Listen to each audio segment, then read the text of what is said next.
happy with our progress in practice. Obviously we'd been here a couple weeks ago to work on testing and setup, and leaving that, we had a very good car. I think practice went really well. We ran into some issues with the brakes in the car, just kind of some master cylinder things, and we needed to kind of work through some adjustments on them.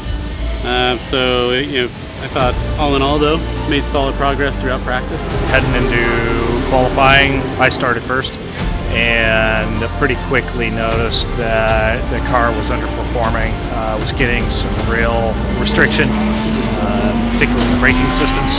I tried to alleviate that by backing off bias that seemed to help, but we came in under, I think, a caution, and at the last minute they decided they were going to extend my qualifying because I only had one green flag lap. When I went to leave the pit box, the car wouldn't move.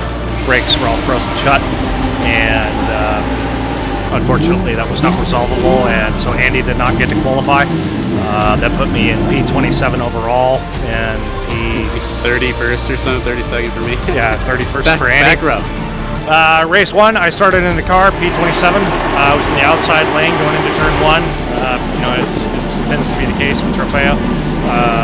Turn 1 was a mess. I wound up out in the grass, but I avoided the calamities that were transpiring and picked up a couple of positions there, and then just went to work. I think 9 spots, I think, yeah. It was like 9 spots by the first 2 laps. By the time I handed Andy the car, I'd picked up about 11 positions. So gave Andy the car in a very competitive place, and he just went to work and did what he needed to do.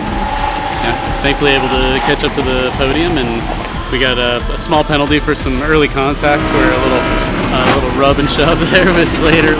That was unavoidable. I was trying to prevent a larger accident. So we got a 10-second penalty in the race, and so I had to spread the gap to 4th place by at least 10 seconds for us to hold on the podium, and thankfully it stayed green long enough for us to do that. He won with P3. He held a gap of 11.8 seconds, so that was a 1.8 second buffer, and that's what we needed to get on the podium. We'll take it.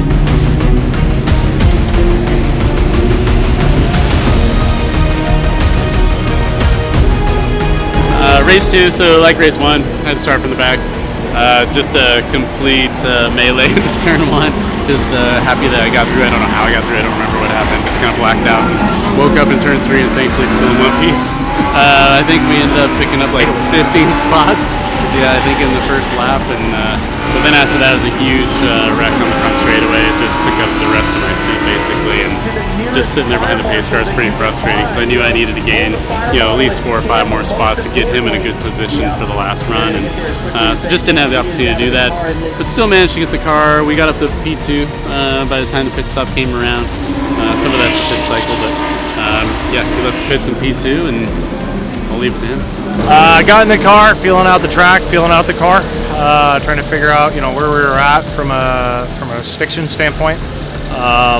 Unfortunately, coming through the carousel of turn 11, this track suffers from some pretty big brake knockback, and I forgot to pump the brakes back up. So when I went into 12, the brakes weren't there. Let a car around me. At that point, continue to fight and maintain pace.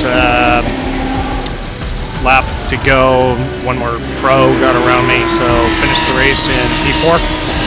But you know what, for the weekend, given where we started, how far up the grid we had to fight, I'm proud of both of our efforts, the team's efforts, and it was a great points weekend for us. So, we go into Italy, I think, in a very competitive position from a championship points standpoint. And we've got a lot of work to do there for round 6, and then all the points reset to 0, and we have the World Finals. So next stop, Italy.